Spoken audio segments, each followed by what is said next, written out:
ایک حدیث سناتا ہوں۔ قیامت کے دن اللہ تعالیٰ فرمائیں گے یا ابن آدم مرضت فلم تعدنی، میرے بندے میں بیمار تھا تو نے میرا حال ہی نہ پوچھا۔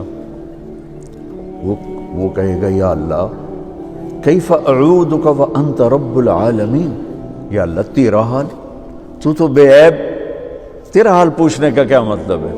تو اللہ تعالیٰ فرمائیں گے اما علمت ان عبدی الفلان مرض فلم تعدہ، تو یہ پتہ تو چلا تھا نا میرا وہ ایک بندہ بیمار ہے، وہ ایک بندہ مسلم ہے، مشرک ہے، متقی ہے، فاسق و فاجر ہے، اچھا ہے برا ہے، یہ پیپر پھاڑ کے فرما رہے ہیں اللہ تعالیٰ، یہ پیپر نہیں ہے، پیپر ہے ایک بندہ، وہ ہندو بھی ہو سکتا ہے، مسلمان بھی ہو سکتا ہے، وہ دہریہ بھی ہو سکتا ہے، وہ رشوت خور بھی ہو سکتا ہے، وہ شرابی بھی ہو سکتا ہے، نمازی متقی بھی ہو سکتا ہے۔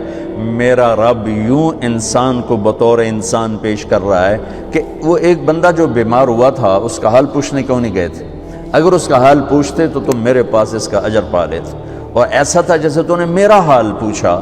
تو جب ایک مریض کے حال پوچھنے پر اللہ یوں فرمائے گا قیامت کے دن، تو کسی کا علاج کرنے پر کیا ہوگا؟ یا ابن آدم استطعمتک فلم تطعمنی، اور میں نے تم سے روٹی مانگی تو نے روٹی نہ کھلائی۔ وہ پھر کہے گا یا اللہ تو سارے